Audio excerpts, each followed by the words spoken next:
The moment you identify as a victim is the very moment that you strip away any chance you have at improving your situation. You need to understand that life doesn't happen to you, it happens for you. And that's no matter how bad your situation is. And I know that there's some things in this world that don't seem like they should be there, but I promise you that God is present always. And so regardless of what it is, there's always a lesson to be learned. There's always an insight to be gained. You are exactly where you are for a very specific reason, and therefore everything is perfect just the way it is. There was a day that I was told my father was no longer on this earth. There was a day that I was told my mother was no longer on this earth.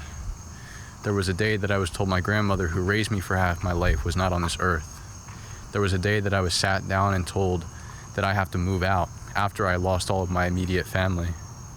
There was a day that I sat down with myself and realized that everything that I knew and loved was stripped away from me. If I stayed in a victim mindset, I wouldn't be where I was today.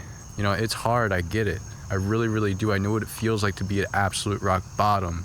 And it makes me, I get goosebumps when I talk about it because I get put right back there. But I realized I had one of two options.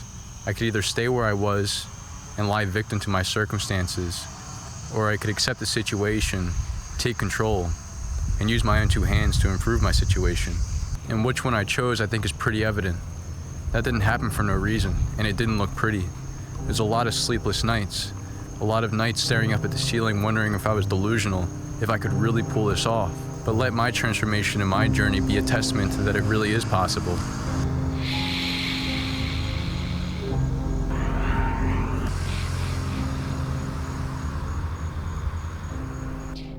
Why do we victimize ourselves? Well, it's because you don't know what you truly are, firstly. If you knew your true nature, you would not be victimized. You would not victimize yourself. Why? Well, because firstly, you're a creation of God. And I mean, that speaks for itself. You can't put into words what that truly means, but if I had to, it'd be everything that is pure and good and beautiful and boundless and divine. If you are connected to that part of you, you embody that,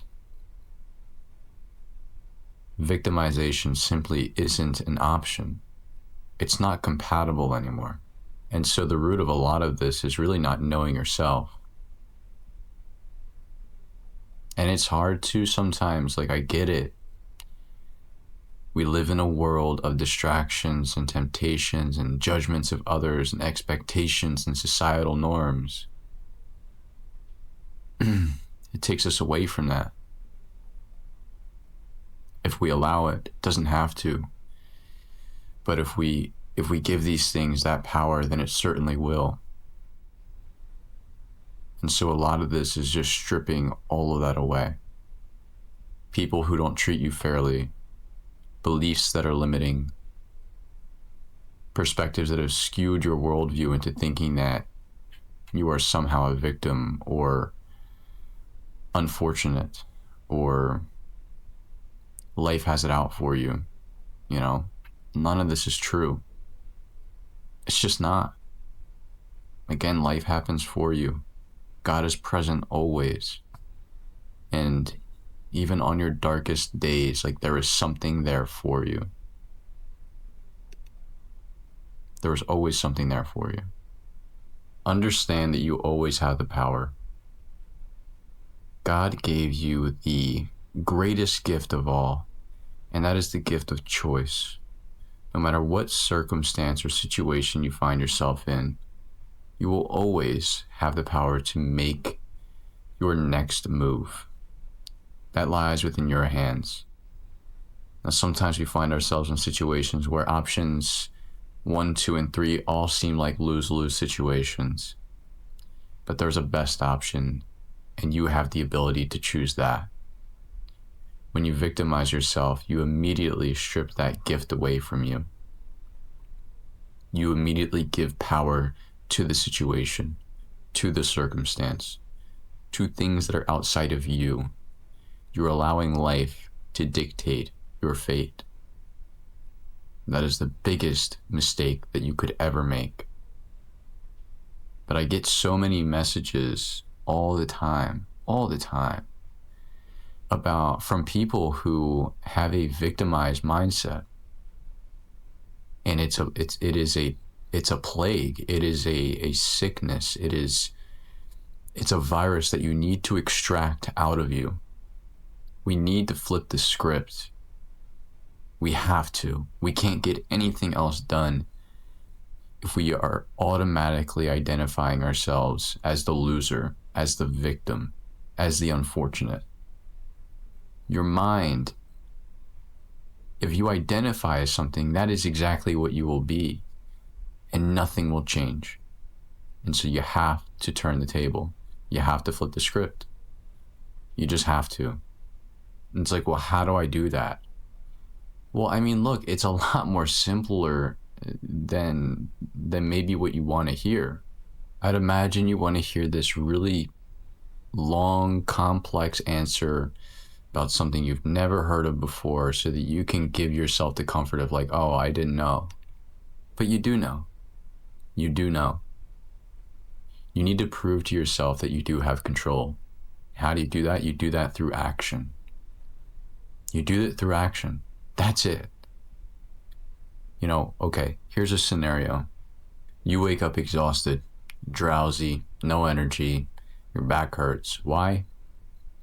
I don't know. Maybe your internet went out yesterday, last night when you had to get some work done, and so it forced you to stay up later than you wanted to. And so you sacrificed a couple hours of sleep that you really wish you would have gotten. And so you wake up and you give yourself that excuse. You say, well, I got unlucky last night. My internet went out, wasn't within my control. And so here I am tired. I can skip the gym. I can skip the morning routine that I promised myself that I would do today. You're victimizing yourself. You're allowing what is out of your control to dictate how you act. And so what should you do? Well, it's very simple. Regardless of how you feel, you still do the thing that you said that you were going to do. You acknowledge the fact that you still remain to have the choice and the ability to do the thing that you said you were going to do. And so you do it, even though it is hard, even though you're not excited to do it or motivated to do it, even though you don't have the energy, even though you did get unlucky the night before. You still follow through.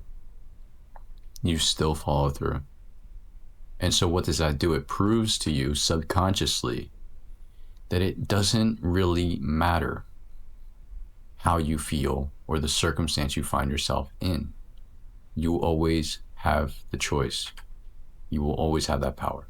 And you can apply this to really any aspect of your life. Any inconvenience, any roadblock, any barrier. Doesn't matter.